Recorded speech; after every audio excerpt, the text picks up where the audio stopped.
Assalamualaikum warahmatullahi wabarakatuh.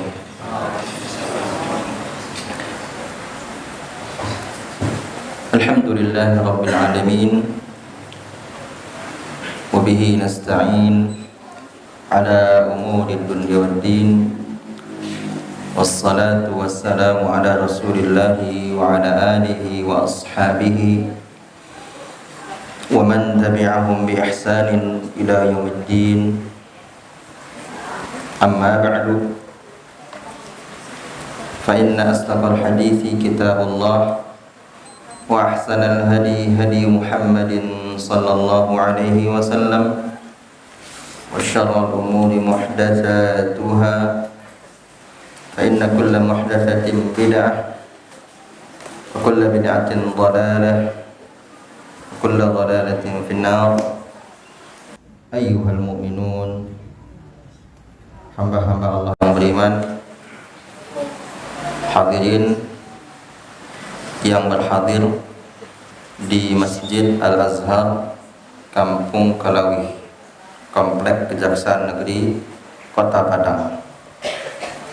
Bersyukur kepada Allah, alhamdulillah kita bisa bertemu di malam hari ini. Kemudian salawat dan salam kepada Rasulullah Nabi kita Muhammad sallallahu alaihi wasallam. Allahumma salli ala Muhammad wa ala ali Muhammad.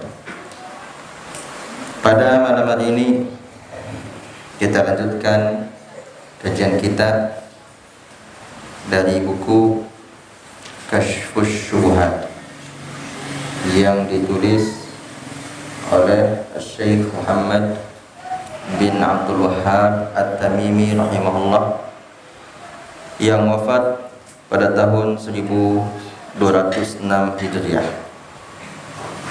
Apakah Bapak masih ingat sampai mana pelajaran kita?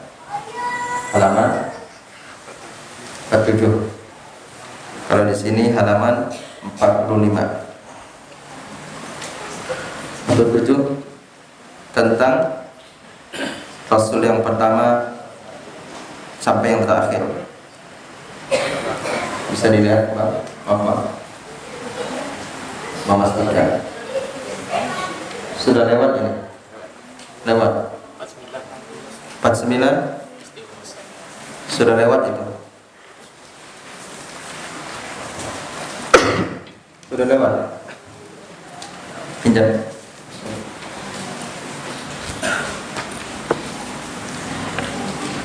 Kita sudah sampai halaman, sudah selesai halaman 58, 59. Sekarang masuk halaman 60. Ya, halaman 60. Tapi sebelum kita lanjut halaman 60, kita jemput sebentar pelajaran kemarin ya. Saya bacakan saja terjemahannya. Dengan nama Allah yang Maha Pengasih lagi Maha Penyayang, ketahuilah semoga Allah merahmatimu bahwa tauhid itu adalah mengesahkan Allah dengan beribadah hanya kepadanya. Ia merupakan agama para rasul. Allah telah mengutus mereka untuk menyampaikan ajaran ini kepada para hambanya. Di antara para rasul itu yang pertama adalah Nuh alaihissalam. Allah mengutus beliau kepada kaumnya ketika mereka melakukan tindakan berlebihan, yaitu ghulu dalam menempatkan orang-orang saleh, yaitu Wad, Suwa', Yaghus, Ya'ud, Nasr. Sedangkan Rasul terakhir adalah Muhammad sallallahu alaihi wasallam. Beliau menghancurkan berhala dari orang-orang saleh tersebut. Allah mengutus beliau kepada umat manusia yang mau beribadah, menunaikan ibadah haji, bersedekah serta banyak menyebut nama Allah. Akan tetapi mereka menjadikan sebagian makhluk itu sebagai perantara antara diri mereka dengan Allah. Mereka mengatakan, dari mereka itu kami menginginkan pendekatan diri kepada Allah serta menginginkan syafaat mereka di sisinya. Misalnya para malaikat, Nabi Isa, Maryam serta orang-orang saleh lainnya. Lalu Allah mengutus Nabi Muhammad SAW untuk memperbaiki agama ayah mereka Ibrahim alaihissalam dan memberitahukan bahwa pendekatan diri dan keyakinan itu murni menjadi hak Allah. Tidak boleh ada sedikit pun yang diperuntukkan selain Allah, meskipun kepada malaikat yang dekat dengannya ataupun nabi yang diutusnya, apalagi kepada selain keduanya. Sebenarnya orang-orang musyrik itu memberikan kesaksian bahwa Allah adalah satu-satunya pencipta, tiada sekutu baginya, tiada yang bisa memberi rezeki kecuali Dia, tiada yang mampu menghidupkan dan mematikan kecuali Dia, tiada yang bisa mengatur segala urusan kecuali Dia, dan bahwa seluruh langit dan segala yang ada di dalamnya, begitu juga 7 lapis bumi dan segala yang ada di dalamnya, seluruhnya adalah hambanya serta berada di bawah kendali dan kekuasaannya. Jika engkau menginginkan dalil bahwa mereka yang diperangi oleh Rasulullah SAW itu memberikan persaksian akan hal ini, bacalah firman Allah, katakanlah, siapakah yang beri rezeki kepadamu dari langit dan bumi, atau siapakah yang kuasa menciptakan pendengaran dan penglihatan, dan siapakah yang mengeluarkan yang hidup dari yang mati dan mengeluarkan yang mati dari yang hidup, dan siapakah yang mengatur segala urusan? Maka mereka akan menjawab Allah. Maka katakanlah, mengapa kalian tidak bertakwa kepadanya? Yunus 31. Juga firman Allah Ta'ala, katakanlah, kepunyaan siapakah bumi ini dan siapakah yang ada padanya? Jika kamu mengetahui, maka mereka menjawab, kepunyaan Allah. Katakanlah, apakah kamu tidak ingat? Katakanlah, siapa yang mempunyai langit yang 7 dan yang mempunyai arsy yang besar? Mereka akan menjawab, kepunyaan Allah. Katakanlah, apakah kamu tidak bertakwa? Katakanlah, siapakah yang di tangannya berada kekuasaan atas segala sesuatu, sedang Dia melindungi, tetapi tidak ada yang dapat dilindungi dari siksa Allah. Jika kamu mengetahui, maka mereka akan menjawab, kepunyaan Allah. Katakanlah, kalau demikian, dari jalan manakah kamu ditipu? Surat Al-Mu'minun 84-89. Jika engkau telah memastikan bahwa mereka mengakui hal ini, dan ternyata hal ini tidak dapat memasukkan mereka ke dalam tauhid yang disebutkan oleh Rasulullah SAW, dan engkau telah mengerti bahwa tauhid yang mereka ingkari adalah tauhid ibadah yang disebut oleh orang-orang musyrik sekarang ini dengan keyakinan.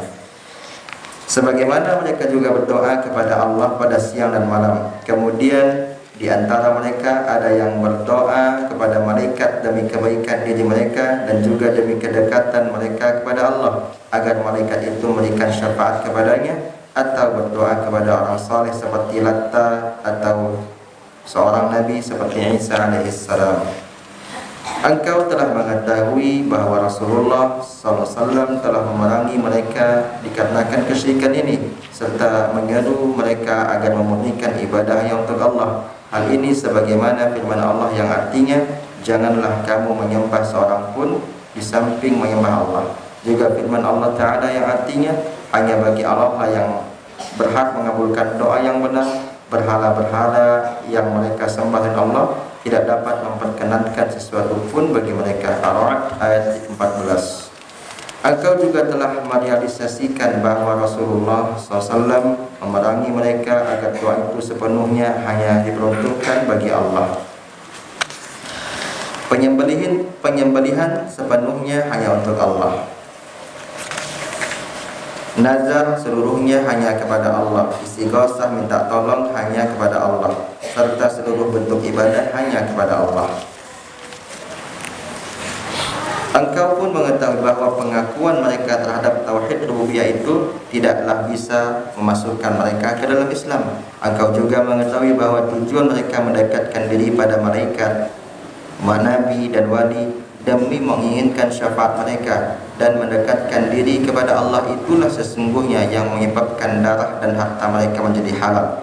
Jika engkau telah mengetahui itu semua, ketika itu juga engkau mengetahui tauhid yang diserukan oleh para rasul, sedangkan kaum musyrikin enggan mengikrarkannya. Tauhid uluhiyah inilah yang merupakan makna dari ucapanmu la ilaha illallah. Maksudnya, sembahan ilah menurut mereka adalah sesuatu yang dituju demi hal-hal ini, entah sembahan itu berupa malaikat, nabi, wali, pohon, kuburan ataupun jin. Mereka sama sekali tidak bermaksud meyakini bahwa ilah adalah pencipta, pemberi rezeki dan pengatur. Mereka mengetahui bahwa hal itu hanya menjadi kewenangan Allah, sebagaimana yang telah saya sampaikan kepada engkau di awal pembahasan. Sebenarnya mereka memaksudkan sembahan itu sebagaimana yang dimaksudkan oleh orang-orang musyrik di zaman sekarang dengan kata as-sayyid atau tuan. Lalu Nabi SAW datang kepada mereka untuk menyuruh mereka kepada kalimat tauhid, yaitu la ilaha illallah. Yang dimaksud kalimat ini maknanya bukan sekadar lafaznya. Kaum kafir yang bodoh pun mengetahui bahwa maksud Nabi SAW dengan kalimat ini adalah mengesahkan Allah dengan hanya bergantung kepadanya, serta mengufuri dan berlepas diri dari segala yang diibadahi selain Allah. Sungguh ketika Nabi SAW berkata kepada mereka, ucapkanlah la ilaha illallah, mereka menjawab seperti yang disebutkan dalam Al-Quran, apakah ia menjadikan Tuhan-Tuhan itu ilah yang satu saja? Sungguh ini benar-benar suatu hal yang sangat mengherankan. Surat Shad ayat 5. Jika engkau telah mengetahui bahwa orang-orang kafir yang bodoh saja mengetahui akan hal itu, sungguh mengherankan di antara orang yang mengaku Islam itu jika tidak mengetahui hakikat dari kalimat ini sebagaimana yang dipahami oleh orang-orang kafir yang bodoh. Bahkan ia menyangka bahwa hal itu cukup dengan melafazkan huruf-hurufnya tanpa perlu keyakinan hati mengenai makna-makna yang terkandung di dalamnya.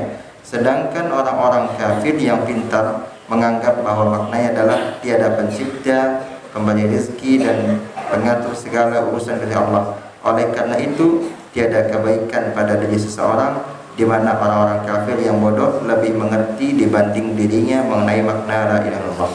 Orang kafir yang bodoh lebih paham dengan kalimat tahlil daripada orang yang mengaku muslim. Maka ini sangat buruk.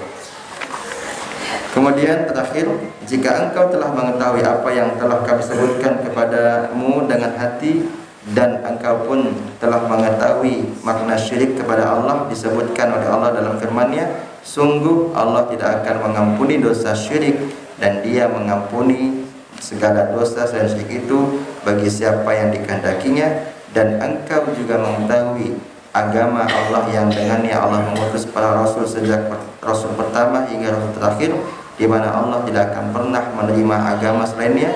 Maka engkau mengetahui kebodohan yang dialami oleh kebanyakan manusia tentang hal ini. Ya, sekarang kita masuk halaman 60.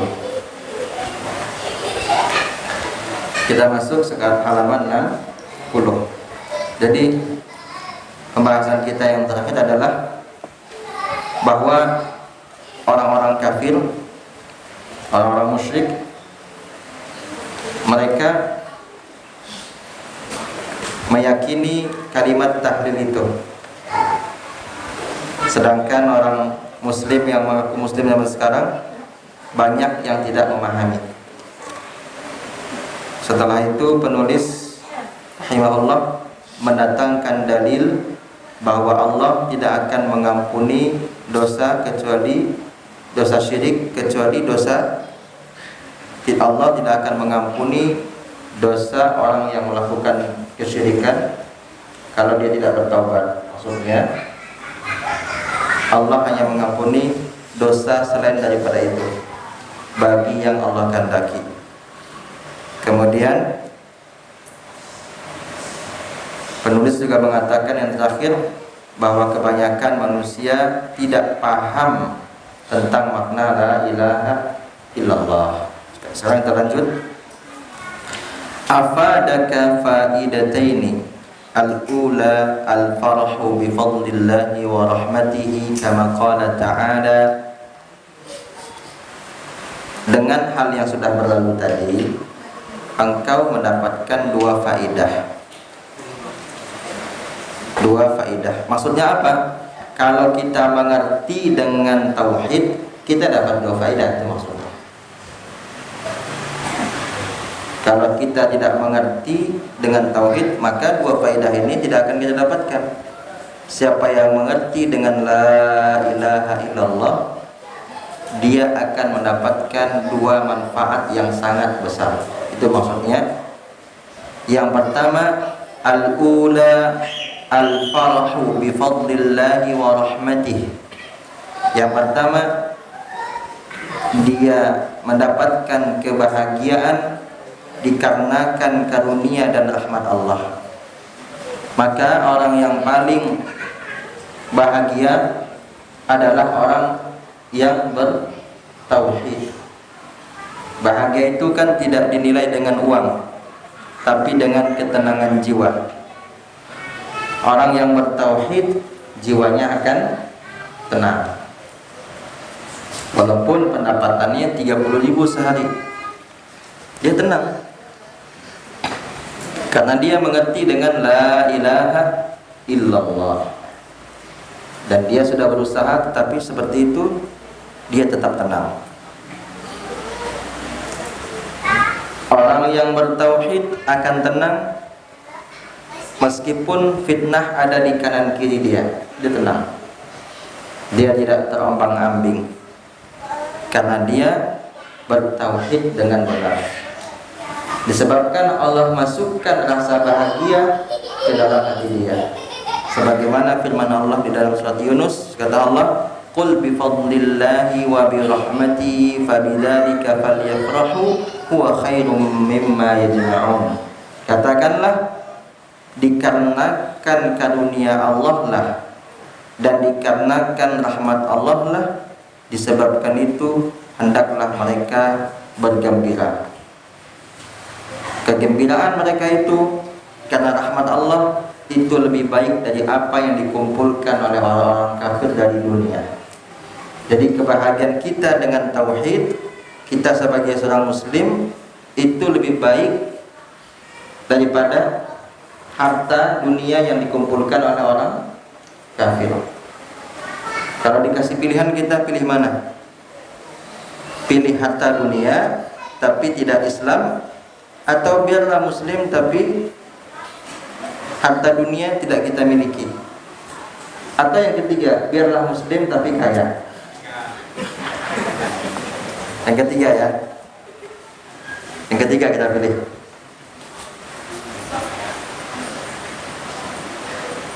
Maka orang yang bertauhid tenang jiwanya. Di antara tenang jiwanya, dia tidak pusing memikirkan harus bertoleransi dalam toleransi yang salah. Dia nggak takut tetangganya tersinggung kalau dia tidak mengucapkan selamat Natal. Dia nggak takut tersinggung tetangganya, ya kan? Itu kalau benar tauhidnya. Kalau tidak benar tauhidnya, dia akan mengucapkan selamat Natal. Dia akan mengucapkan selamat Natal. Itu karena orang yang tidak benar tauhidnya. Berarti mengucapkan selamat Natal itu perkara fikih atau akidah? Akidah itu tauhid. Siapa yang mengatakan perkara fikih, berarti dia tidak mengerti apa ucapan selamat. Pernah gak dengar hadis Nabi yang bunyinya seperti ini? La tabda'u bil yahud, la tabda'ul yahuda wan nasara bis salam. Pernah gak dengar? Janganlah mendahului orang Yahudi dan Nasrani dalam mengucapkan selamat. Pernah gak dengar? Pernah dengar hadis itu ya? Hadis sahih itu. Itu sudah cukup hadis itu. Kita dilarang Nabi jangan ucapkan kata selamat kepada orang Yahudi dan Nasrani. Sekarang ada yang mengatakan ucapan selamat boleh, tapi selamat Natal nggak boleh. Ada yang mengatakan itu baru-baru ini. Kalau tetangganya non muslim, ucapkan saja selamat, selamat ya. Masalahnya selamat itu kan kalau dalam bahasa Arab itu ada yang mahzuf, ya kan? Ada orang misalnya sekarang tanggal 25 ya kan? Sekarang tetangga sebelah rumah saya misal saya punya tetangga depan atau sebelah rumah saya, dia Kristen ya kan? Kemudian saya ketemu sama dia di jalan. Saya bilang selamat ya di tanggal 25 ini. Kira-kira ada gak kalimat yang dibuang setelah selamat? Ada kan? Selamat Natal maksudnya, karena bertepatan hari ini, ya kan? Itu dalam bahasa Arab namanya mahzuf, ada yang dihilangkan.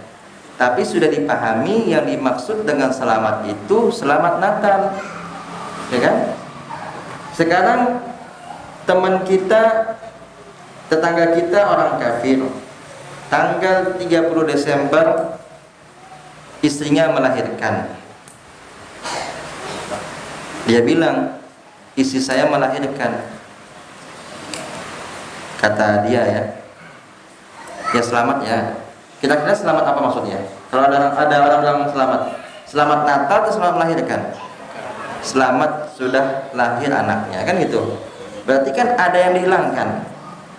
Jadi orang yang mengatakan boleh mengucapkan selamat, yang nggak boleh itu selamat Natal, itu cuma pengindahan bahasa saja. Sebenarnya yang dia maksud selamat yaitu selamat Natal ya kan itu.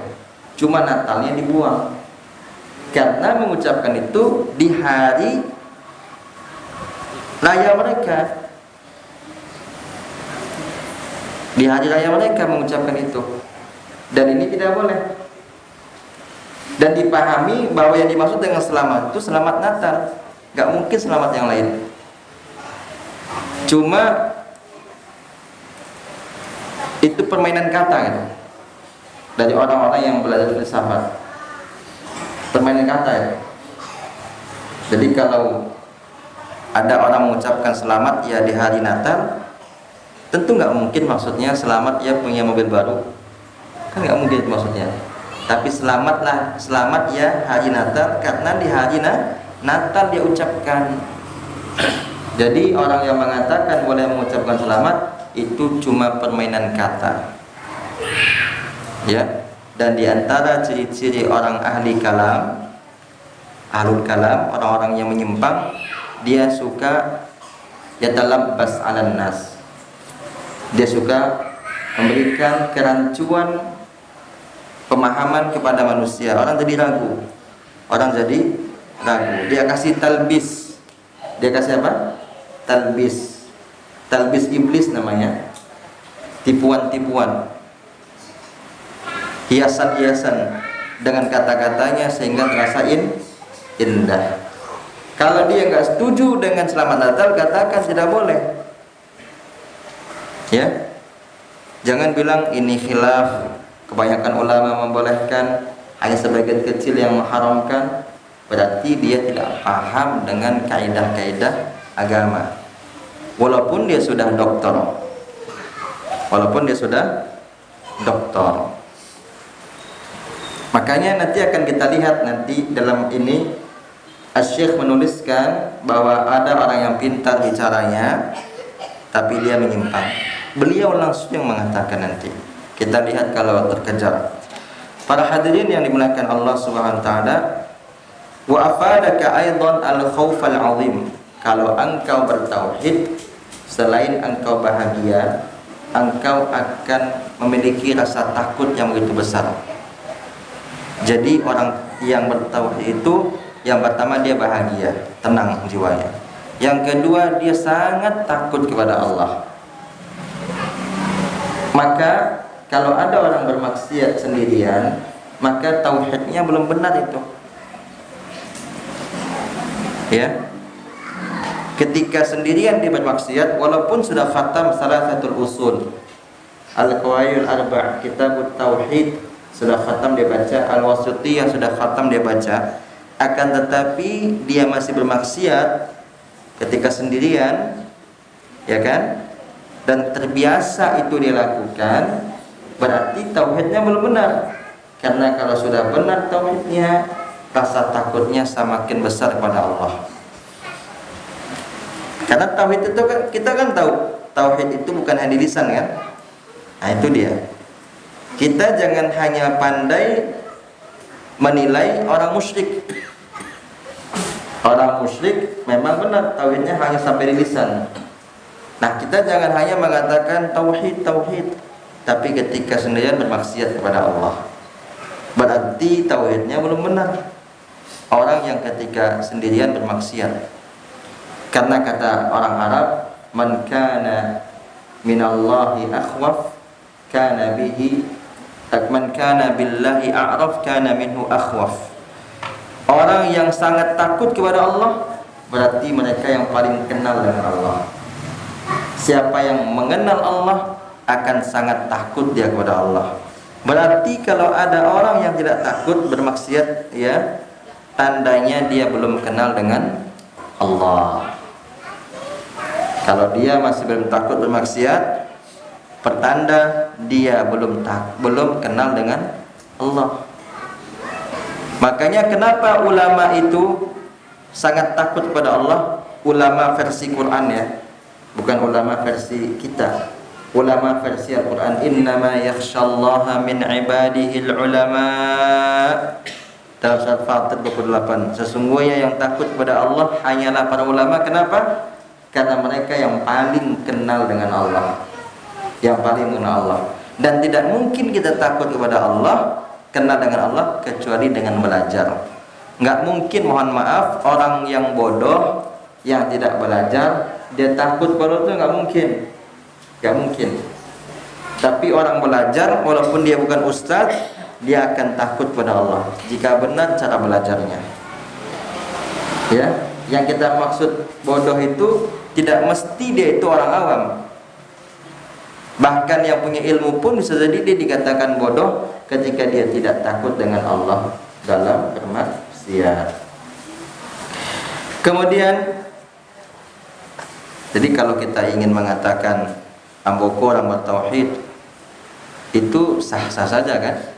Tapi buktinya mana? Kalau kita mengatakan kita kau bertauhid, lai takwi kita kepada Allah. Nah, kalau kita belum takut kepada Allah, khususnya ketika sendirian, karena sekarang fasilitas dalam maksiat kan sangat mudah.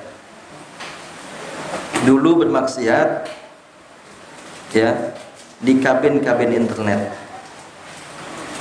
Sekarang bermaksiat di kamar-kamar sendirian. Hati-hati itu. Bahkan terjadi di tengah orang ramai. Dia beruzlah dalam maksiat. Gimana caranya? Chattingan dia dengan istri orang. Ada orang punya penyakit seperti itu, ada. Baru berapa hari yang lalu ada seorang datang sama saya, katanya ada Ustaz, ada seorang si fulan sudah ngaji, katanya sudah ngaji nih, cingkrang celananya, jenggotnya punya, hobinya chattingan sama istri orang. Alhamdulillah. Gimana caranya katanya? Gimana cara itu? Penyakit itu kan? Penyakit kelainan itu. Hobinya bukan satu dua orang perempuan yang dia itu kan banyak. Hobinya itu. Nauzubillah. Berarti dia tidak takut kepada Allah. Jadi belum tentu orang yang belajar tauhid masuk ke dalam hatinya, belum tentu. Belum tentu dia berbuah takut. Kalau kita ingin benar, ingin paham, ingin mengetahui benar, sudah pahamkah kita dengan tauhid? Gampang caranya, lihat rasa takut kita kepada Allah. Kalau kita takut kepada Allah, berarti kita orang yang bertauhid. Takut kepada Allah dalam urusan ibadah, dalam urusan akhlak pada manusia, dalam urusan muamalah kepada istri, kepada anak. Takut kita dalam hal itu, berarti kita benar tauhidnya. Kemudian kata beliau, fa innaka idza arafta anna al-insana yakfuru bi kalimatin yukhrijuha min lisanihi wa qad yaquluha wa huwa jahilun fala yu'dharu bil jahl. Sesungguhnya engkau perlu mengetahui bahwa manusia itu bisa kafir disebabkan satu kata yang keluar dari lisannya, sedangkan dia mengetahui bahwa itu kalimat kafir, meskipun dia jahil, maka dia tidak dikasih uzur. Apa maksudnya? Seseorang itu bisa jadi dia kafir kalau dia mengucapkan kata yang mengandung kekufuran dan dia tahu apa, dan dia ucapkan itu, maksudnya dia ucapkan kalimat itu meskipun dia nggak mengetahui, meskipun dia bodoh. Ini yang dimaksud oleh Syekh tidak dikasih uzur. Jika ini perlu dirinci nih. Jangan kita nanti sangka bahwa Syekh mengajarkan akidah takfiri, tidak ya. Bahwa yang dimaksud oleh penulis rahimahullah, seseorang itu tidak dikasih uzur kalau perkara itu perkara besar. Misalnya dia ucapkan Allah itu ada 4. Kafir gak dia? Kafir gak? Kafir. Itu gak dikasih uzur. Kenapa? Gak dikasih uzur ketidaktahuan orang seperti itu. Jangan kita bilang kasih uzur lah, gak dikasih uzur itu. Karena ini perkara terang benderang, ya kan? Perkara yang terang benderang. Orang yang mengatakan Allah itu 4, dia bilang saya nggak tahu Allah itu 1. Sedangkan dia tinggal di lingkungan Muslim. Ini maksud Syekh rahimahullah yang nggak dikasih uzur. Jika itu perkaranya terang, jali, bukan perkara yang khafi, bukan yang samar, bukan perkara yang samar. Tapi kalau perkara yang samar atau perkara yang terang, dia tinggal bukan di lingkungan Muslim, maka dia kasih uzur. Kalau ada orang tinggal di hutan belantara, dakwah nggak masuk ke sana, baik dari majalah, radio, para ustadz kadang datang ke sana, ustadz siapapun lah, apapun afiliasinya. Kalau masalah dia bilang Allah ada 4, itu dapat uzur dia. Kenapa? Karena dia tinggal di hutan belantara. Dakwah lam tasil ilaihi, hujjah belum qaimah, hujjah belum tegak kepada dia. Tapi kalau hujjah sudah sampai, kajian di kanan kiri rumahnya ada masjid, dikadakan kajian, depan belakang rumahnya ada kajian, di televisinya, di HP-nya tiap hari dia buka YouTube. Tapi kenapa nggak lihat kajian? Kemudian dia bilang saya dapat uzur, nggak tahu. Ini tidak ada uzur namanya. Sebenarnya pembahas uzur berjahal ini sebenarnya panjang pembahasannya. Syekh Saleh Fauzan punya bukan Syekh Saleh Fauzan, murid Syekh Saleh Fauzan punya buku tentang al-uzur berjahal setebal ini. Tebal bukunya. Banyak ulama menulis. Ya. Banyak ulama menulis. Ada yang mengatakan tidak ada uzur sedikit pun karena bodoh.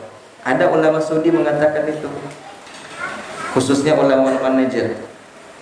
Tapi ulama-ulama di Madinah dan kebanyakan ulama mengatakan ada uzur bagi yang tidak mengetahui. Dan ini pendapat yang lebih benar. Cuma harus dirinci.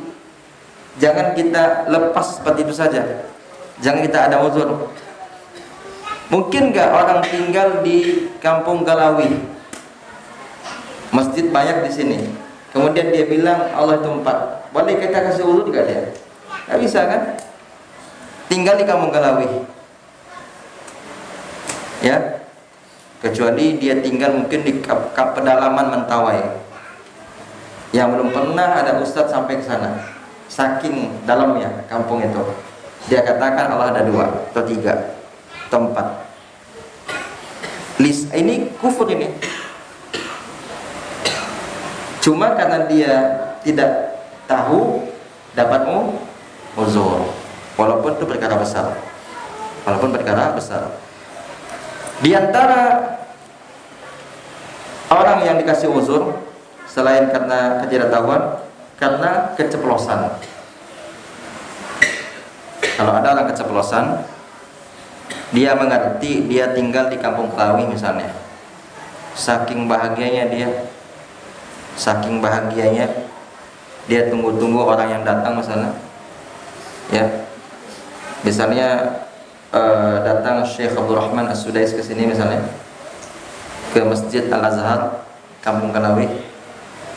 Kemudian saking bahagia kita, ya Allah, Engkaulah hambaku, aku adalah Tuhanmu. Saking bahagia dia, diucapkan katanya, keceplosan atau enggak itu? Itu namanya sabqul lisan, keceplosan. Maka orang yang seperti ini dapat uzur, karena dia mengatakan itu dalam keadaan enggak sadar kan? Enggak sengaja dan enggak sadar. Sama seperti yang Nabi kisahkan kan? Dalam hadis riwayat Muslim, ada orang yang kehilangan unta. Di atas untanya itu bekal-bekal dia. Ketika dia tidur, dia lupa mengikat untanya. Kemudian ketika dia bangun, untanya sudah pergi. Dia cari-cari, ternyata nggak ada untanya. Sedang mencari, tiba-tiba datang unta di belakang. Dia lihat ke belakang, saking bahagianya dia mengucapkan, Allahumma anta abdi wa ana rabbuka. Ya Allah, Engkau adalah hambaku, aku adalah Tuhanmu. Kata Nabi, akhta'a min syiddatil farah. Dia salah ucap saking bahagianya. Kufur gak dia? Tidak kufur dia. Kenapa? Walaupun lisan mengucapkan itu, dia dikasih uzur, dikarenakan mengucapkan tanpa sengaja dan tidak sadar. Kalau kita panjang al-uzur bil jahl ini panjang sekali ya. Tapi ada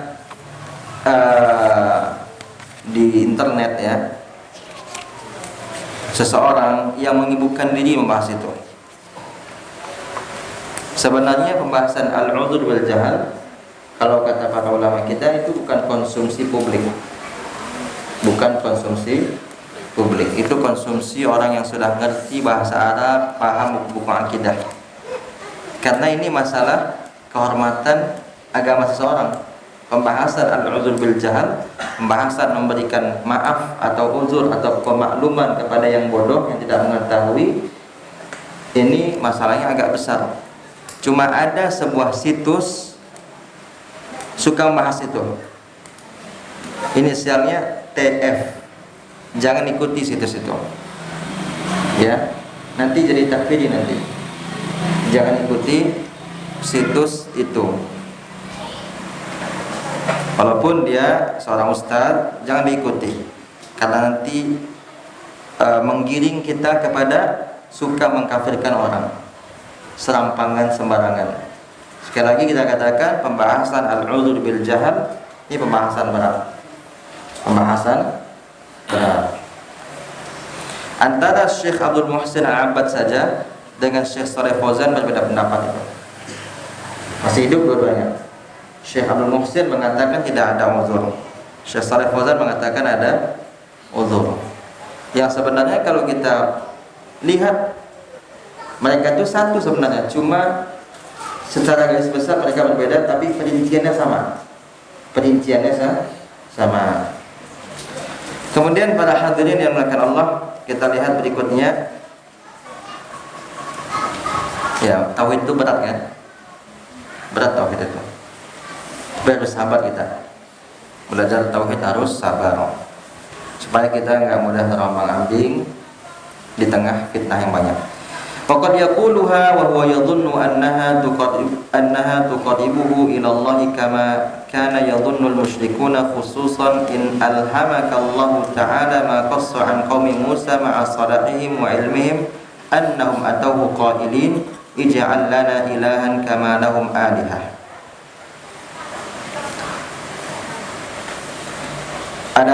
Boleh jadi ada yang mengatakan bahwa perantara itu mendekatkan diri mereka kepada Allah.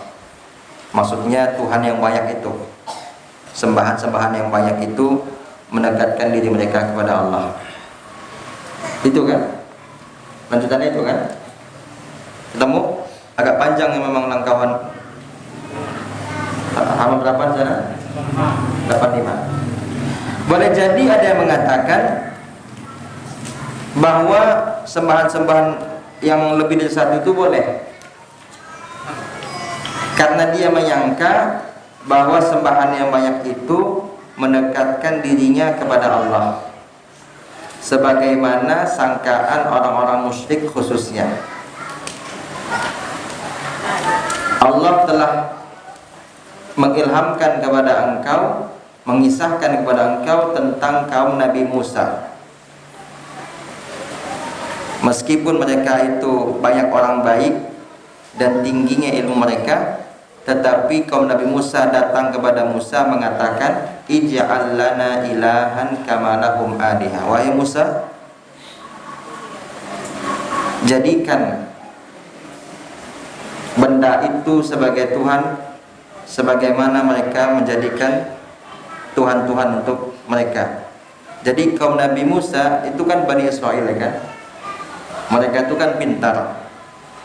Orang Bani Israel itu kan pintar. Itu diantara makna ghairil maghdubi alaihim. Kenapa orang Yahudi itu dimurkai Allah? Karena mereka pintar tapi tidak beramal. Kenapa orang Nasrani sesat? Karena mereka bodoh tapi beramal. Kenapa orang-orang dikasih nikmat oleh Allah dalam surat Al-Fatihah itu juga? Karena mereka punya ilmu dan mengamalkan. Maka jadilah kita orang ketiga, jangan jadi orang pertama dan jangan jadi orang kedua. Jadi orang ketiga yaitu siratal ladzina an'amta alaihim. Orang Bani Israel minta kepada Musa, ij'al lana ilahan kama lahum alihah. Jadikanlah benda-benda itu Tuhan bagi kami, bagi kita, katanya. Fahina idin ya'dhumu khawfuka wa hirsuka ala ma yukhallisuka min hadha wa amsalihi. Ketika itu hendaknya rasa takut engkau semakin besar, takut dari kesyirikan. Kaum Nabi Musa saja yang pintar jatuh ke dalam kesyirikan, apalagi orang yang enggak pintar. Makanya terus takut kepada Allah, karena takut adalah modal seseorang tidak jatuh ke dalam kesyirikan. Dan hendaknya kau semangat untuk mengikhlaskan dalam beribadah hanya kepada Allah. Kita sambung sedikit. Wa'lam annahu subhanahu min hikmatihi lam yab'ats nabiyyan bihadzal tauhid illa ja'ala lahu a'daan. Ini bagus nih. Apa kata beliau rahimahullah? Ketahuilah bahwasanya Allah Ta'ala dengan hikmahnya, Allah menciptakan sesuatu itu tidak mungkin sia-sia, kan? Rabbana ma khalaqta hadza batila ayahsabul insanu ay yutraka sudah. Apakah manusia menyangka dia akan ditinggalkan gitu saja? Di dalam Al-Ankabut, ahasiban nasu an yutraku an yaqulu amanna wa hum la yuftanun. Apakah manusia dibiarkan mengatakan kami beriman sedangkan mereka enggak diuji? Enggak mungkin. Kamu beriman tapi enggak siap diuji, enggak mungkin. Kalau kita mengatakan kita beriman, harus siap diuji. Apa kata beliau? Ketahuilah bahwa Allah Ta'ala dengan hikmahnya, tidaklah pernah Allah mengutus seorang nabi untuk membawa tauhid kecuali Allah jadikan nabi itu punya musuh. Jadi biasa itu, kalau kita punya musuh itu biasa, ya. Kalau kita mengajak orang pada tauhid, musuh kita orang musyrik atau pembela kesyirikan. Kalau kita mengajak orang pada sunnah, musuh kita pelaku bid'ah atau yang mendukung bid'ah. Kalau kita mengajak orang kepada misalnya berhijab bagi wanita, bercadar, yang membela mereka, yang menentang kita adalah orang-orang liberal yang mengatakan wanita itu kan punya hak-haknya. Wanita itu kan sama dengan laki-laki. Masa wanita harus ditutup, dikurung?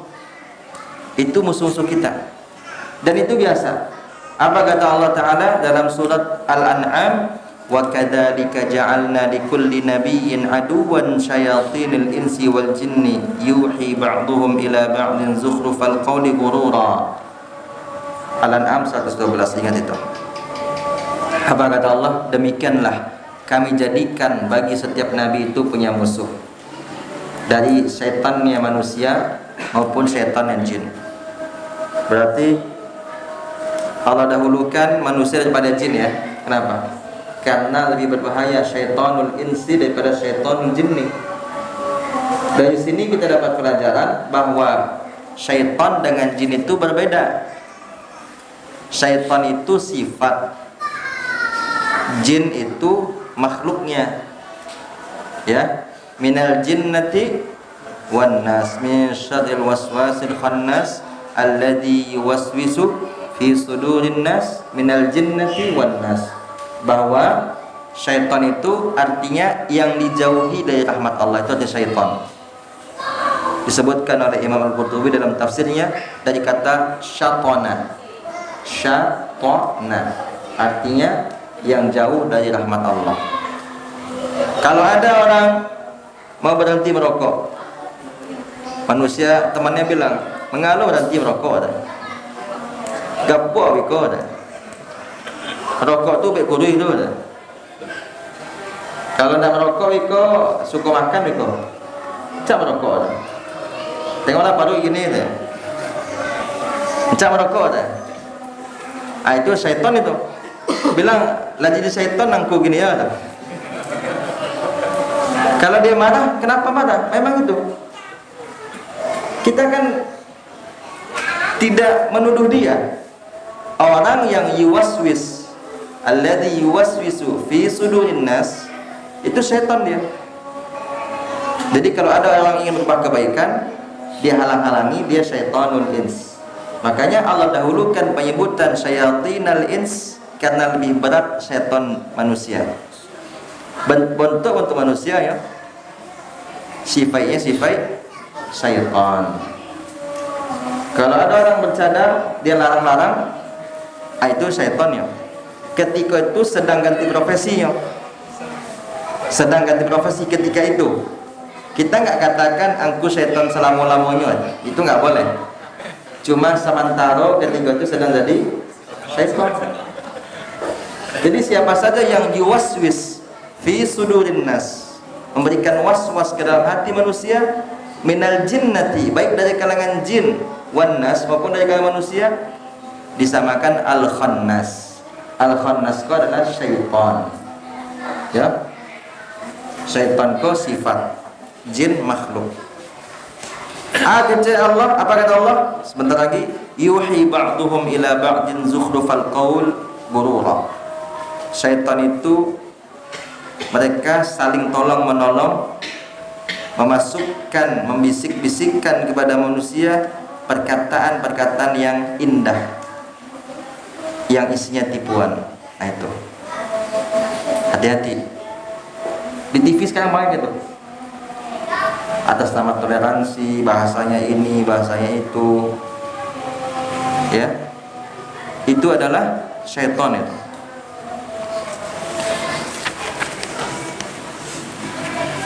Kita sambung satu, habis itu kita berhenti. Wa qad yakunu li a'da'it tauhid 'ulumun katsiratun wa kutubun wa hujajun. Masyaallah. Benar ini. Boleh jadi musuh-musuh tauhid itu dia punya ilmu yang banyak. Jadi kita nggak usah heran kalau ada musuh dakwah ini ilmunya banyak, nggak usah heran kita. Tapi kita jangan minder. Jangan kita mengatakan hebat inyo pada Ustaz Ambole itu. Berarti kita membela kesesatan itu. Dia punya ilmu banyak, tapi alhamdulillah ustaz-ustaz al-sunnah, ulama al-sunnah lebih banyak ilmunya sebenarnya. Cuma mungkin kita nggak menyadari. Makanya orang kalau jarang belajar tauhid, mudah dia itu terpengaruh. Mudah dia itu terkontaminasi pikirannya, mudah deh, yojo aja. Akhirnya dia meragukan dakwah tauhid karena dia melihat musuh-musuh ini punya ilmu yang banyak. Apa kata beliau? Ulumun katsirah. Tahu gak dengan Az-Zamakhsyari? Pernah dengar namanya? Az-Zamakhsyari saking pintarnya dijuluki Jarullah, tetangganya Allah. Ini musuh tuh, Pak Emil Sase. Walaupun belum menulis kitab tafsir namanya Al-Kasyaf, dan dia Mu'tazilah. Pernah gak dengar juga Wasil bin Atha? Pintar juga itu. Saking pintarnya dia bisa tidak mengucapkan huruf ra karena dia cadel. Dia ganti dengan sinonimnya. Kabir sinonimnya azim misalnya. Wasil bin Atha, pendiri Mu'tazilah. Jadi kalau ada orang-orang sekarang yang sesat dan dia pintar, nggak usah heran kita. Nggak usah heran. Hafal di sini, hafal di sini, perawinya ini. Ini hafal, ini hafal. Kita bilang itu pintar tuh, santiang tuh. Itu benar tuh, belum tentu itu benar. Ya, maka kita belajar. Wa hujajun, bahkan mereka punya dalil katanya. Punya hujjah mereka. Kama qala ta'ala, bahkan Allah yang mengatakan falamma ja'atuhum rusuluhum bil bayyinati farihu bima indahum minal ilmi, dalam surat Al-Ghafir. Ketika datang kepada mereka rasul-rasul mereka membawa dalil-dalil, mereka senang. Para rasul datang membawa dalil, mereka senang. Kenapa mereka senang? Mereka dapat lawan. Karena mereka yakin dengan ilmu yang ada pada mereka. Jadi orang menyimpang pun ilmunya banyak. Jangan sangka orang menyimpang itu sedikit. Bahkan bahasa Arabnya paten ya. Makanya kita yang kita di atas petunjuk ini, jangan kalah bahasa Arab kita dan jangan kalah ilmu kita. Yang paling penting adalah akidah dan adab. Kita lanjut setelah azan, setelah sholat isya. Setelah sholat isya ya. Baik, ini saja. Mudah-mudahan bermanfaat. Sallallahu ala nabiyyina Muhammad wa ala alihi wa sahbihi wasallam. Wassalamualaikum warahmatullahi wabarakatuh. Assalamualaikum warahmatullahi wabarakatuh. Alhamdulillahi wahdah, wassalatu wassalamu ala man la nabiyya ba'dah. Amma ba'd.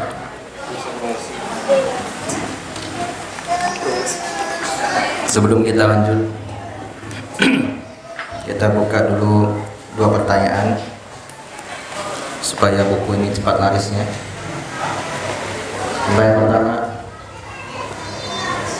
tahun berapa Syekh Muhammad wafat? 1200 kesana. Pertanyaan kedua. Pertanyaan kedua ya. Apa judul buku kita? Al-Aiman Fal-Aiman, yang paling kanan yang didahulukan. Baik. Jadi salah satu usul ya. Penamaan yang benar itu bukan al-usulus salasah. Yang paling benar salah satu usul. Ini dia, salah satu usul sesuai dengan yang ditulis oleh Al-Ustaz Abu Sumayyah bin Isar bin Al-Si hafizahullah, salah satu usul. Kebanyakan kita mengatakan usul salasah. Kita di Kembuk baru saja kemarin selesai daurah 4 matan. Di antaranya, bukan di antaranya, Nawaqidul Islam, Al-Qaidul Arba', salah satu usul wa adillatuha, dan Al-Arba'un fi Mabani Islam wa Qawaidil Ahkam. Baik, kita lanjutkan. Kita lihat pembahasan berikutnya. Kalau di sini halaman 65.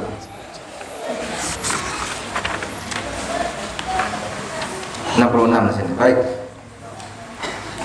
Idza arafta dzalik, apabila engkau telah mengetahui hal itu, arafta anna at-tariqa ila Allah la budda lahu min a'da'a qa'idina alaih. Engkau harus tahu bahwasanya jalan menuju Allah itu mesti ada musuh-musuh yang mengintai. Jadi jalan menuju Allah itu pasti kita dihalang-halangi. Itu mesti ada itu. Sunnatullah seperti itu. Didasarkan juga sabda Nabi sallallahu alaihi wasallam, huffatin naru bil makarih, huffatin naru bis syahawat, huffatil jannatu bil makarih, wa huffatil jannatu bil makarih, wa huffatin naru bis syahawat.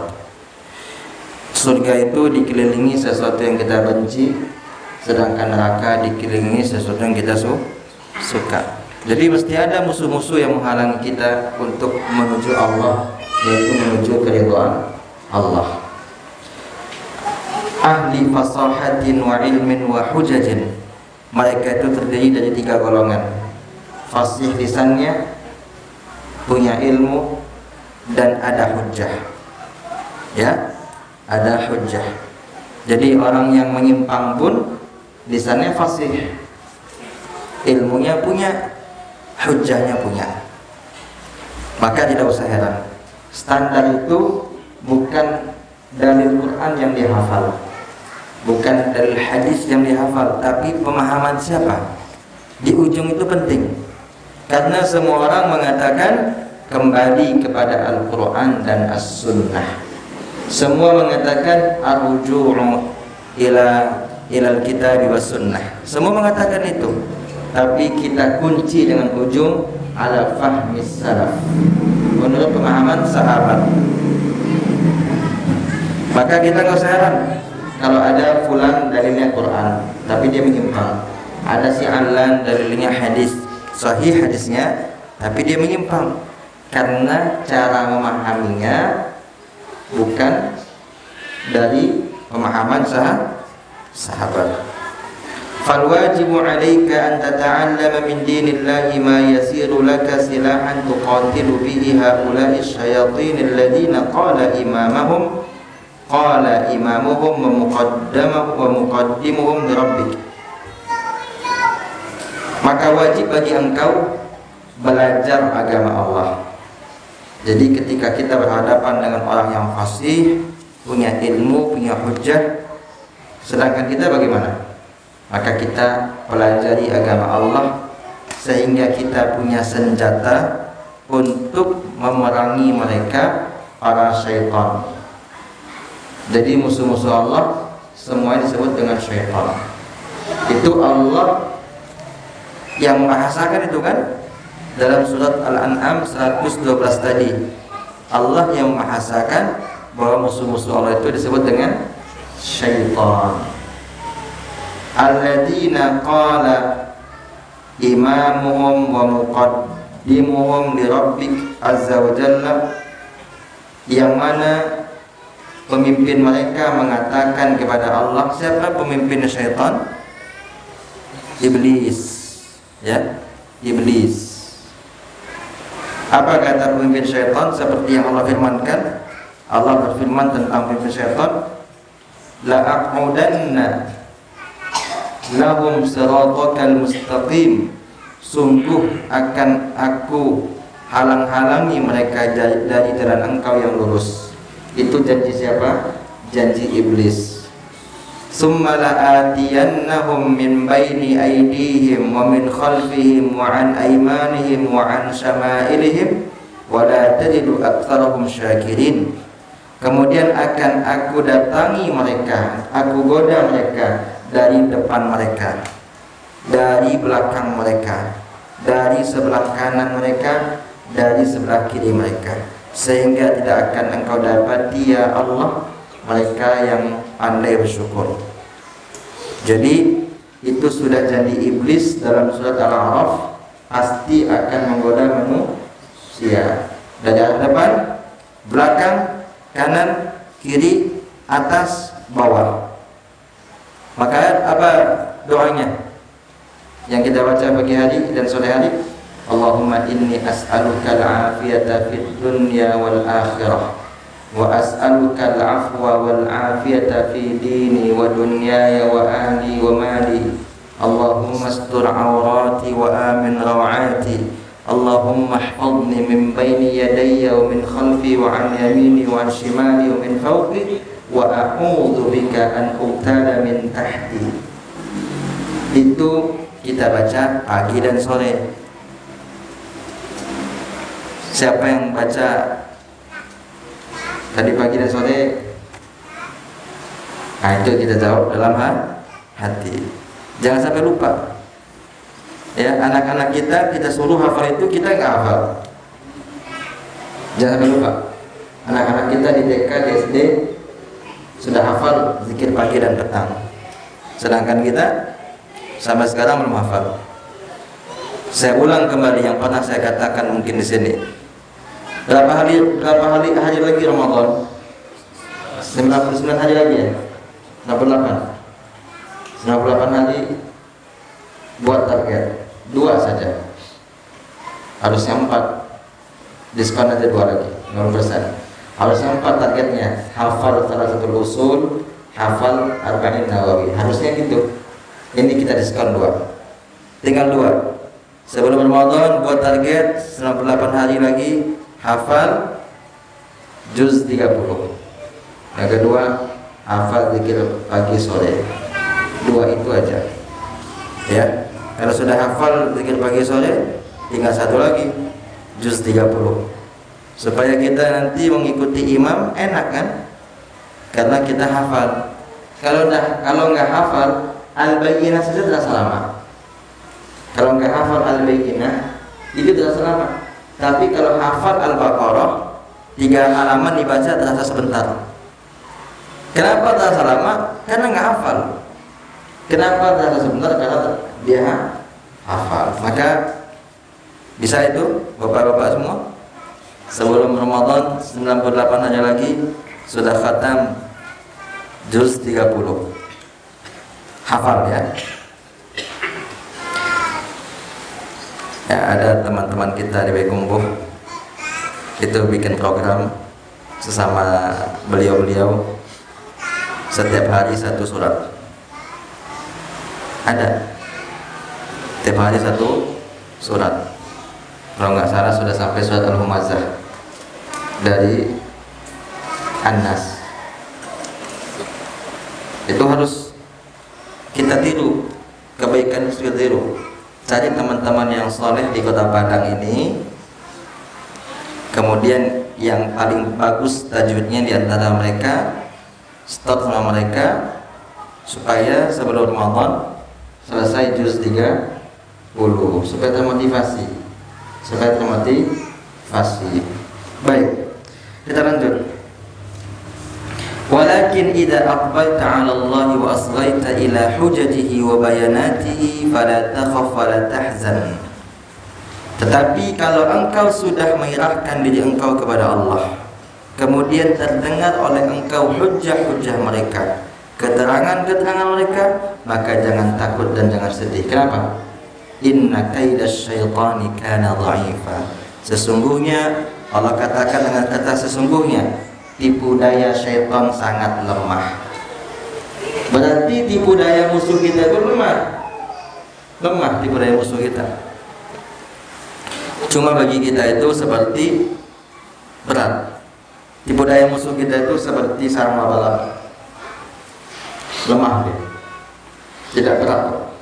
Cuma karena kita tidak punya ilmu yang kuat, kita merasa itu berat. Apalagi kalau mereka sudah pakai hafalan. Makanya Ibnu Taimiyah rahimahullah itu ditakuti sama lawan. Karena Ibnu Taimiyah bicara tentang tafsir saja, 1 ayat 100 buku boleh baca. Ini baru berapa ini? Ini buku yang tipis-tipis kan? Ini tipis ini bukunya, tipis sekali. Kalau buku bahasa Arab 1 jilid setebal ini. 1 jilid setebal ini. Ibnu Taimiyah rahimahullah supaya paham 1 ayat, beliau baca 100 kitab tafsir. Berapa ayat dalam Quran? Anggap saja 6.000. Kan naik pendapat. 6.000 kali 100 berapa? Berapa? 6.000 kali 100 600.000 ya. Berarti sudah 600.000 belum megang kitab, walaupun kitabnya jujur juga, karena setiap satu ayat 100 kitab berbaca, 100 judul maksudnya, 100 judul. Ini makanya Ibnu Taimiyah ini hebat rahimahullah. Apa kata penulis rahimahullah? Wal 'ammi minal muwahhidina yadribu alfan min ulama'i haula'il musyrikin kama qala ta'ala wa inna jundana lahumul ghalibun. Surah As-Saffat. Orang awam yang bertauhid akan mengalahkan 1000 ulama orang musyrik. Orang awam kalau ada bertauhid, kuncinya apa? Tauhid. Dia mengalahkan ulama-ulama musyrikin. Ini diantara keistimewaan tauhid, ya kan? Karena awamnya saja bisa mengalahkan 1000 ulama yang musyrik, yang mengajak kepada kemusyrikan. Karena orang awam itu menjawab dengan fitrahnya. Orang awam menjawab dengan apa? Dengan fitrahnya. Di mana Allah? Di langit, gitu kan? Gak belit-belit orang awam. Kalau ulama-ulama musyrikin itu orang-orang menyimpang, mereka berbelit-belit. Sebagaimana firman Allah Ta'ala, wa inna jundana lahumul ghalibun, sesungguhnya tentara kami akan mengalahkan mereka. Fajundullahi humul ghalibuna bil hujjati wal lisan. Tentara-tentara Allah, mereka itu mengalahkan musuh-musuh Allah dengan hujjah dan lisan.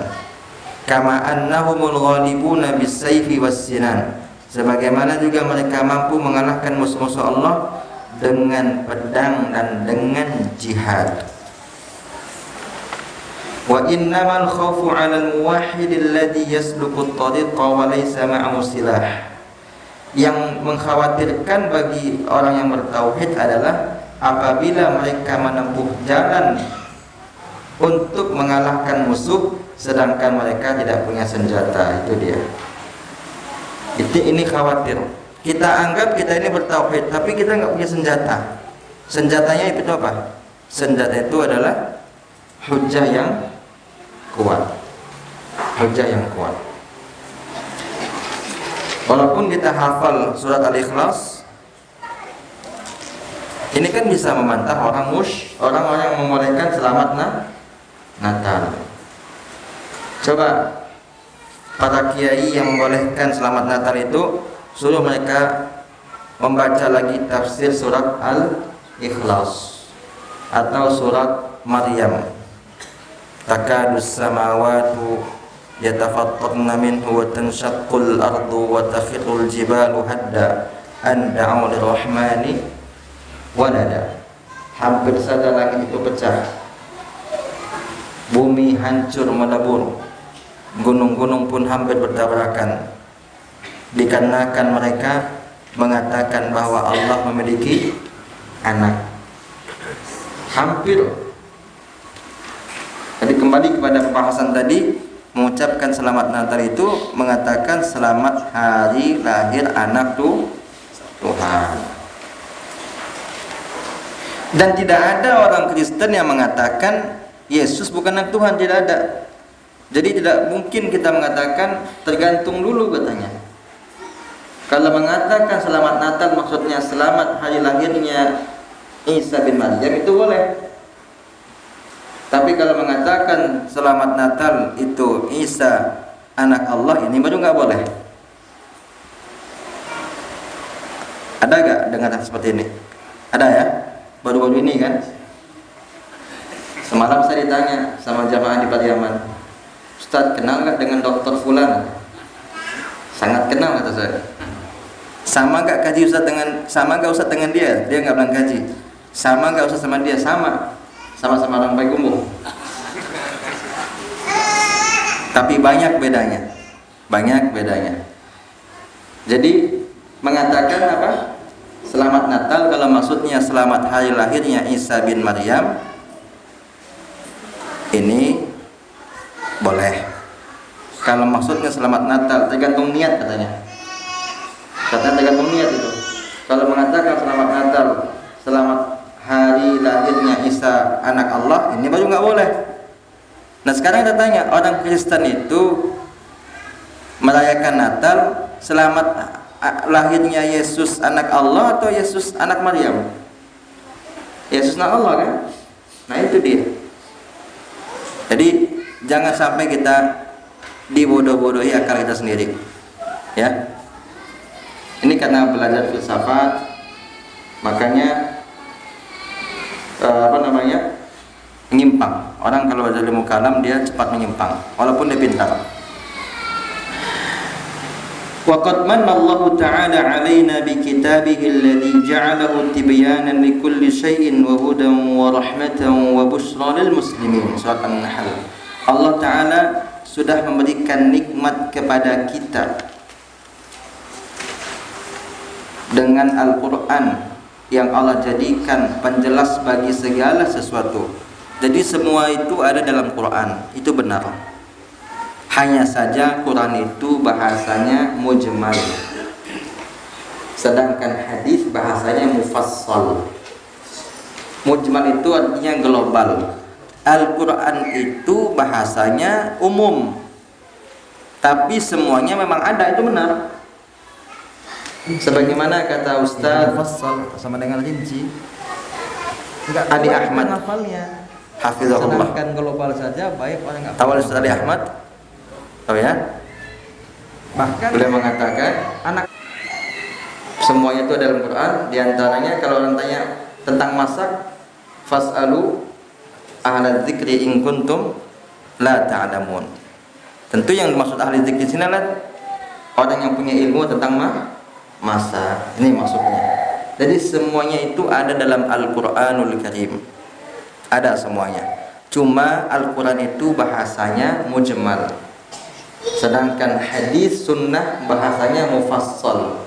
Seandainya Al-Quran itu bahasanya rinci, itu mufassal sama dengan rinci, nggak kuat kita ngafalnya. Sedangkan global saja baik orang nggak kuat ngafalnya.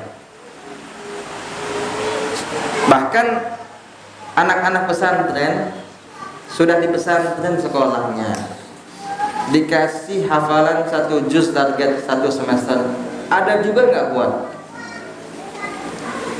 1 juz 1 semester nggak kuat juga dia.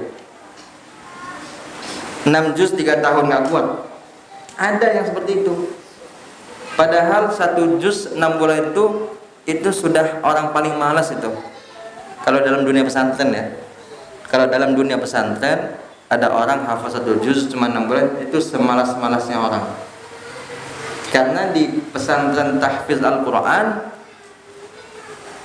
orang yang rajin itu 3 juz 1 bulan itu rajin. Yang sangat rajin 4 juz 1 bulan. Tapi kalau ada orang hafal 1 juz 2 bulan, 2 juz 1 bulan wajar katanya. Coba pergi ke pesantren tahfiz yang khusus menghafal Quran ya. Ada orang hafal 2 juz 1 bulan, yang kita hebat banget. Kalau kata anak pondok tahfiz wajar, karena 1 lembar itu bisa sehari. Sedangkan 1 juz berapa lembar? 10 lembar. 20 hari 2 juz kan? 10 hari lagi untuk murojaah. Itu wajar di pesantren tahfiz. Itu Quran masih mujmal, dan memang mujmal gitu. Bagaimana kalau Quran itu rinci? Semuanya dirincikan dalam Quran. Ya akan sanggup kita menghafalnya? Gak ada mungkin sanggup menghafalnya. Jadi diantara hikmahnya Quran itu, dia seperti itu mujmal supaya mudah dihafal. Meskipun masih banyak yang belum hafal.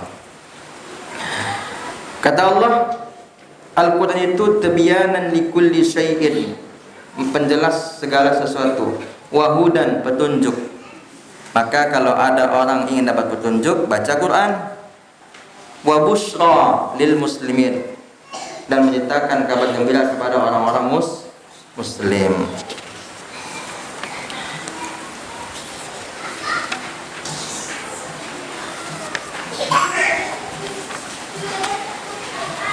Kita lanjut satu lagi, terakhir. Fala ya'ti sahibu batilin bihujjatin illa wa fil Qur'ani ma yanqudhuha wa yubayyinu butlanaha. Tidak mungkin ada orang yang membawa kebatilan meskipun dia memakai hujjah, kecuali dalam Quran ada bantahan-bantahannya. Setiap kerancuan atau syubhat yang dibawa oleh orang-orang yang membawa kebatilan, Al-Quran pasti sudah membantahnya sejak zaman dahulu. Jadi semua kerancuan yang sekarang, meskipun itu kontemporer, kerancuannya baru, tapi Al-Quran sudah lebih dulu membantahnya. Ini hebatnya Quran. Kalau kita kan, tulisan kita ya, keluar dulu syubhat, baru kita bantah. Kalau Quran tidak, sudah membantah sebelum itu keluar. Karena Allah Maha mengetahui segala sesuatu. Apa yang akan terjadi, yang sudah terjadi dan akan terjadi, Allah sudah mengetahui sejak dahulu. Maka ini diantara kita mengimani iman kepada takdir ada 4 urutannya ya. Ada yang hafal dapat buku 2 buat dia dan istrinya. Kalau yang punya istri kasih temannya. Yang belum punya istri kasih teman sekosnya. Apa urutan iman pada takdir? Maratibul iman bil qadar. Apa itu? Urutan iman pada takdir apa? Dan bisa jawab? Bisa? Bisa anak Ustaz jawab? Siapa bisa jawab? Ya, silakan. Ya.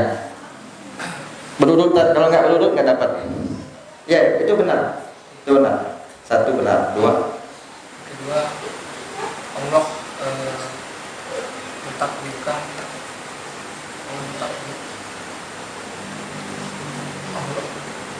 Allah mengikuti segala sesuatu. Yang pertama, ilmu Allah.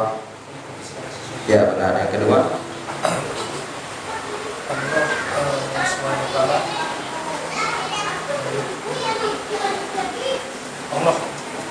Kajian kita pada malam tadi yang pertama adalah bahwa orang-orang yang sesat, menyimpang, orang-orang musyrik, maka mereka juga tentang, mereka juga fasik bicara, retorika yang bagus, sama dengan jangan ilmu. hanya terkesan dengan retorika, tapi lihat macam apa yang mereka.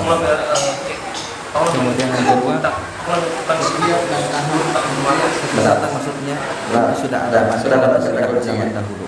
Sejak Al-Quran turun, Benar. Yang ketiga, lalu maka jangan menentukan itu kata kuncinya. Yang ketiga, ingat inna syaitani kana dha'ifa. Kata Allah dan kata Musa, inna sesungguhnya kaida. Apa arti kaida itu? 1, Ayat budaya. 2, Budaya. 3. Bagi dulu. Saya Satu tadi budaya. Tipu daya. Inna kaida silakan. sesungguhnya tipu daya asyaiton. Syaitan adalah manusia yang menuju pada kemungkaran. Karena dha'ifa, sungguh sangat lemah. mengeksekusi. Jadi tipu daya syaitan itu sangat lemah. Jadi makanya kita jangan kau terpana dengan kemahiran bicara orang-orang yang menyimpang. Bukan. Inilah fungsinya, gunanya, faidah. Nggak dapat buku dah. Nggak mungkin disobek bukunya. Supaya kita kuat Ayo, sejawab. membentengi diri kita dari pemikiran-pemikiran yang sesat Ayo, dan sejawab. menyesatkan. Nanti akan muncul lagi orang yang dipintar dan disesatkan. Setiap waktu itu akan Enggak. Yang pertama al-ilmu. sekarang. Yang kedua dulu al-kitabah, datang si fulan. menetapkan itu tadi. Sekarang sudah mulai Yang ketiga datang. al-masyiah, mengkehendaki. Yang keempat adalah al-khalq, Si Alan. menciptakan. Lagi anu si itu si anu si. Jadi sebelum Allah ciptakan apapun ini, Allah sudah Jangan kita menghendaki sibukkan dulu. dengan datang fulan. Sebelum fulan. Allah Sibukkan menghendaki, saja Allah dengan sudah bulan. menentukan. Makanya Sebelum Allah tentukan, Allah sudah mengilmuinya. Allah ilmui. Sibukkan diri dengan ilmu. Jadi semuanya Allah ilmui. Aman. Saleh. Bukan ciptakan dulu baru Allah ilmu, enggak. Jika ada pertanyaan, Yang ilmu yang pertama lihat itu. Bahkan susunan takdir pun susunannya beriman pada takdir, maka ilmu yang pertama kan? Ilmu dulu. Upaya pertama. Ya. Berarti nggak jadi dah ya, dapat Surat apa? qadarullah. Itu sudah ditetapkan sudah. Udah tidak dapat buku sudah ditetapkan itu. Baik. Nah, itu sudah. Jadi semua yang Kita kan nggak tahu. datang pada hari ini Sebelum penyimpangan-penyimpangan, bantahannya sudah ada. Bantahan sudah ada. Tapi kalau kita cari di Quran, Yang berikutnya. susah kita. Pertanyaan berikutnya. Carinya di mana? Di buku-buku ulama cari. Pertanyaan berikutnya. Belajar Quran mentah-mentah itu nggak akan bisa kita. Itu maksudnya. Ada berapa? Belajar bahasa Arab langsung dari Quran mentah-mentah nggak bisa. Belajar Quran itu benar, tapi mentah-mentah kita belajar tidak pakai akidah, tidak pakai fikih, tidak pakai nahwu, tidak pakai usul, tidak pakai tafsir, tidak pakai hadis, mustahil bisa. Mustahil kita bisa. Harus ada alatnya. Alatnya itu yang pertama namanya bahasa Arab. Yang depan. Maka kunci pertama paham Quran, paham bahasa Arab, itu kuncinya. Kunci kedua namanya usulul fiqh. Usul fikih. Berikutnya. Kunci ketiga namanya Berikutnya. ulumul hadis atau ilmu mustalah. Tiga ini kunci. Ya. Akidah itu sudah pasti. Kalau paham kita akan terbuka sedikit tentang Boleh. Quran. Gak bisa banyak. Boleh. Imam Syafi'i saja. Baca. Ada gak yang sekarang Bisa, hebat boleh. seperti Imam Syafi'i? Bisa mau. Ada? Gak ada kan? Kasih ke kawan ini dah. Imam Syafi'i saja rahimahullah. Baik kemudian kasih ke kawan ini. Yakin gak kita Imam Syafi'i paham Quran semua? Yakin gak? Ke Serugo ya. Jadi Tidak kan? yang berikutnya Imam Syafi'i tidak paham Quran semua. Apalagi kita. Apalagi kita. Siapakah Kenapa? nama Karena ilmu Allah itu sangat luas. Abu Hurairah? Tahilalahu, seperti lautan yang tak bertepi. Ilmu Allah itu sangat luas. Maka kata ulama, al ilmu idza a'taita kullaka yu'tika ba'dhu. Ilmu itu kalau kau kasih diri engkau semuanya, engkau cuma dapat sebagian kecilnya. Kita curahkan pikiran kita, tenaga kita, harta kita untuk belajar, cuma sebagian kecil kita dapat. Gimana lagi yang malas datang kajian? Tiap malam datang kajian, buku dibeli, baca tiap hari, menghafal tiap hari, tanya tiap sebentar kepada ahli ilmu, sebagian kita dapat kecil. Gimana yang malas?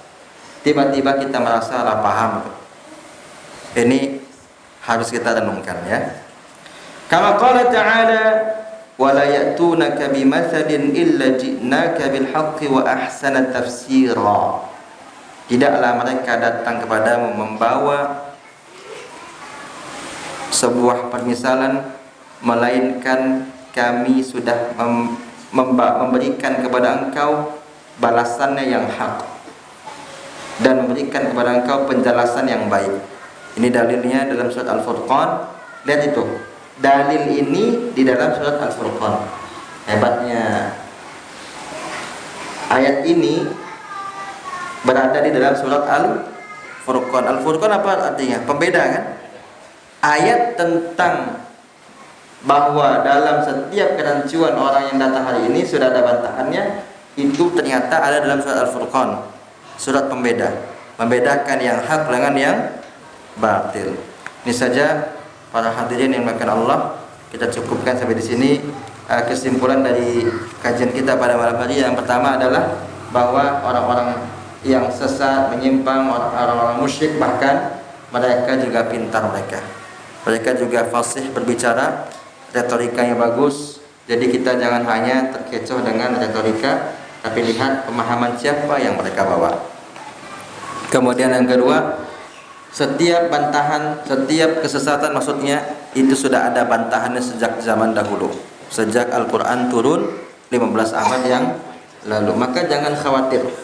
Jangan khawatir. Ingat, inna kaidas syaitani kana dha'ifah. Kata Allah dalam surat An-Nisa, inna sesungguhnya kaida. Apa arti kaida itu? Oh, bukan. Ayat tipu daya. Saya dengar tadi kebudayaan ya. Saya dengar tadi budaya itu. Tipu daya. Inna kaida sesungguhnya tipu daya syaitan termasuk setan adalah manusia yang mengajak kepada kemungkaran. Kana dha'ifah, sungguh sangat lemah kata Allah. Jadi tipu daya syaitan itu sangat lemah. Jadi nggak usah khawatir. Makanya kita jangan terpukau, terpana dengan kemahiran bicara orang-orang yang menyimpang. Inilah fungsinya, gunanya, faedahnya kita belajar akidah at-tauhid, supaya kita kuat membentengi diri kita dari pemikiran-pemikiran yang sesat dan menyesatkan. Nanti akan muncul lagi orang yang lebih pintar dan lebih sesat menyesatkan. Setiap waktu itu akan seperti itu biasa. Sekarang berapa waktu yang lalu, dulu datang si fulan, sekarang sudah mulai agak hilang. Datang lagi si Alan, nanti agak hilang. Bukan si Alan ya, si Alan. Datang lagi anu si itu, si anu si itu biasa itu biasa. Jangan kita sibukkan dengan datang fulan, datang Alan. Sibukkan saja dengan belajar. Makanya penuntut ilmu yang baik itu al-ilmun nafi' wal amalus salih. Sibukkan diri dengan ilmu bermanfaat dan beramal saleh. Ini saja. Kita belum kita sampai di sini karena sudah jam 9.10. Besok insyaallah jika tidak ada halangan kita kajian fadlu ilmi salaf ala ilmi khalaf. Kita akan bahas besok tentang ilmu nujum dan ilmu lughatil arabiyyah. Ilmu perbintangan dan ilmu bahasa Arab, insyaallah. Ini saja, mohon maaf apabila ada yang kurang. Terima kasih perhatiannya, khusus kepada pengurus di Masjid Al-Azhar dan warga di sini yang sudah memberikan izin kepada kita untuk kajian. Jazakumullah khairan, terima kasih yang sebesar-besarnya. Dan juga kepada ustaz kita Al-Ustaz Abu Abdul Rahim Erizan hafizahullah atas kelapangan beliau memberikan kesempatan kepada kita semua belajar sama-sama di sini. Kita sudahi dengan doa kafaratul majelis. Subhanaka Allahumma wa bihamdik asyhadu an la ilaha illa ant astaghfiruka wa atubu ilaik. Wassalamu alaikum warahmatullahi wabarakatuh.